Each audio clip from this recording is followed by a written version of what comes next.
અમારી દીકરી અમારી ઈચ્છા બહાર પ્રેમ કરી રહી હતી. અમને આ પ્રેમ મંજૂર નહોતો, માટે અમે મોત આપ્યું છે.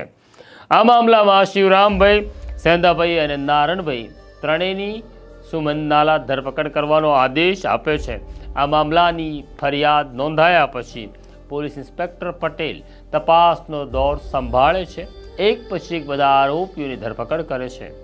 આ છે આપણી સ્થિતિ કે જે દીકરી જન્મે ત્યારે આપણે લક્ષ્મી જન્મી છે તેવું કહીએ છીએ.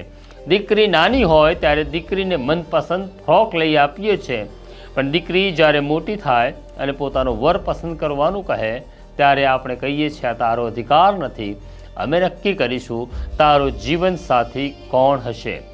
આજે ચંદ્રિકા દુનિયામાં રહી નથી. હરીશ આજે પણ તેની યાદમાં ઝૂરી રહ્યો છે. બીજી તરફ ચંદ્રિકાના કાકા, પિતા અને બધા જ જેલમાં છે. કોણે શું મેળવ્યું આ પ્રશ્ન બહુ અગત્યનો છે.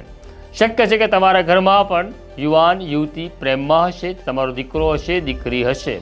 જ્યારે લગ્નનો પ્રસંગ આવે ત્યારે શક્ય છે કે તમને તેણે પસંદ કરેલું પાત્ર નહીં ગમતું હોય, પણ એક વખત વિચાર કરજો કે દીકરો કે દીકરી જો સારા હોય, શિક્ષિત હોય અને પગભર હોય તો પછી જ્ઞાત જાત જોયા વગર એને પસંદ છે એ દિશામાં આપણે લગ્ન કરી શકીએ કે નહીં તેવો વિચાર કરજો. સમાજ શું કહેશે તેની ચિંતા થવી સ્વાભાવિક છે, પણ જ્યારે મુશ્કેલી આવે છે ત્યારે સમાજ ઊભો રહે છે કે પોતાના ઊભા રહે છે પોતાની સાથે, તે તમારે નક્કી કરવાનું છે. આ બહુ જ વ્યક્તિગત પ્રશ્ન છે, એટલે દરેકે પોતાનો નિર્ણય વિચારી સમજીને કરવાનો છે. પોતાના માણસને પ્રેમ કરવાનો છે, અને પ્રેમ ન કરો તો પણ વાંધો નહીં, પણ તેનો તિરસ્કાર, તેની ધૃણા કે પછી બદલાની ભાવના આપણને જેલમાં ન લઈ જાય તેનું ધ્યાન પણ આપણે રાખવાનું છે.